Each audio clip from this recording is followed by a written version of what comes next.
When they have picked themselves up from their humiliation, the French will need to gather their sangfroid and confront some cruel verities. Number 1. There is no sentiment in geostrategy. The French must see there is no point in wailing about having been shoddily treated. They were. But who ever heard of a nation short-changing its defense priorities out of not wanting to give offense? The fact is that the Australians calculated they had underestimated the Chinese threat and so needed to boost their level of deterrence. They acted with steely disregard for French concerns, but, when it comes to the crunch, that is what nations do. It is almost the definition of a nation. A group of people who have come together to defend their own interests. Their own, not others. Of course, sometimes nations decide their interests are best served by joining alliances. That's what the US did in suppressing its isolationist instincts in the last century. But the second painful truth exposed by the Aukus affair is that the US no longer has any great interest in the outdated behemoth that is NATO. Nor does it harbor any particular loyalty to those who have stood by its side. Gaullists in France, and President Emmanuel Macron is one of them, dream of their country as a fully independent power, exercising its force for good thanks to a global presence and nuclear-backed military strength. In practice, and not without considerable reserve, France has bound itself to the US-led alliance because that seemed both moral and expedient. But now the questions echo around Paris. Why did we bother? What was in it for us? This blow came completely out of the blue, says Renaud Girard, senior foreign affairs analyst at Le Figaro newspaper.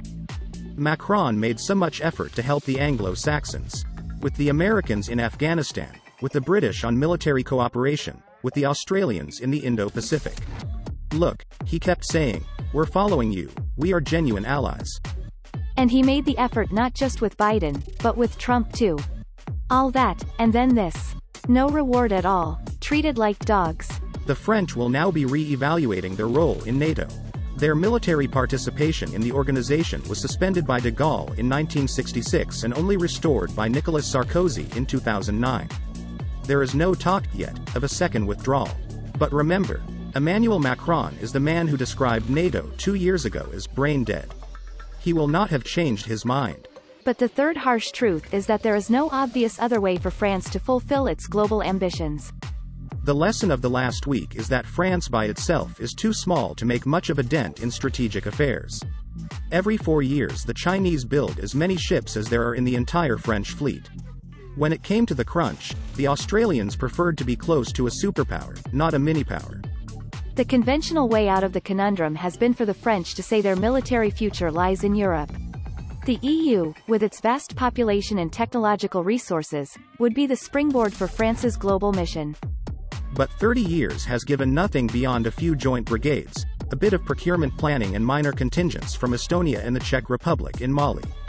For Renaud Girard, the idea of the EU as a military force is a complete joke. So what can France do? Accept realities. Try to form ad hoc alliances. Keep pushing the Germans to get over their 20th century complexes and act like the power they really are. And keep open a doorway to the British. It may not be the easiest of suggestions at the moment. Relations between Paris and London are at their worst level for many years. The French find it hard to conceal their contempt for Boris Johnson, and many in London appear to feel the same way back.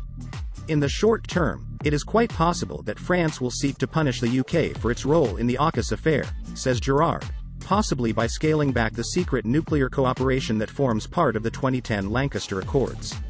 There could be fallout in other areas too, like the control of cross-channel migrants. But the UK's is Europe's only other serious army. The two countries have similar histories and world experiences. Their soldiers respect each other. In the long term, Franco-British defence cooperation is too logical to ignore. That may be the last of Macron's painful truths.